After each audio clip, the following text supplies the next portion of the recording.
চুয়াডাঙ্গার বোয়ালিয়া গ্রামের মালয়েশিয়া প্রবাসী আশিক স্থানীয় নীরব হোসেন ও আকাশ হোসেন অনলাইনে ইনকাম করার প্রলোভন ছড়ান। বলা হয় ১০০ টাকা জমা দিলেই দিন প্রতি ৪ টাকা লাভ। লাভের টাকাও পাচ্ছিল সবাই। এই লোভে যার যা আছে বিক্রি করে টাকা জমা করতে থাকেন।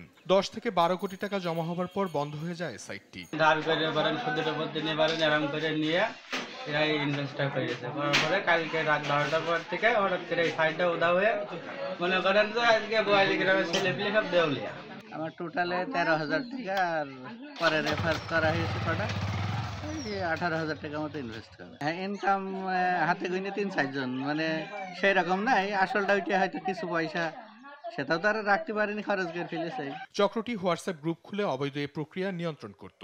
মোবাইল ব্যাংকিং এর মাধ্যমে টাকা পাঠানো হতো ক্লিনো ইমেক্স সাইটে। সব হারিয়ে এখন নিঃস্ব হয়ে পড়েছেন স্থানীয়রা। কিছু সমিতি তোলা ছিল, হ্যাঁ, আর কিছু নিজের ক্যাশ ছিল, সব মিলিয়ে গিয়েছে। সাইডে বিনিয়োগ করলে তারা একটা মুনাফা দিত ওর থেকে, ডলার থাকলে প্রত্যেক না $2.5 প্রফিট দিত। এইরকম করতে করতে মনে করেন আমাদের এলাকায় বিস্তার মানে অনেক ছড়িয়ে গেছে। আমাদের মনে করেন চালান রয়েছে, কিন্তু বাদ বাকি লাভের টাকা সব চলে গিয়েছে। সাইট বন্ধ হওয়ায় আর খুঁজে পাওয়া যাচ্ছে না অভিযুক্তদের। এদিকে অভিযুক্তদের বিরুদ্ধে ব্যবস্থা নেওয়ার কথা বলেছেন পুলিশ।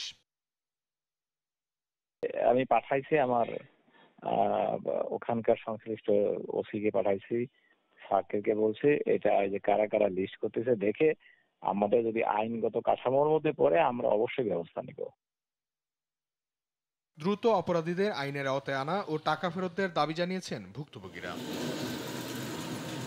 অঙ্কন চৌধুরী, নিউজ ডেস্ক, দেশ টিভি।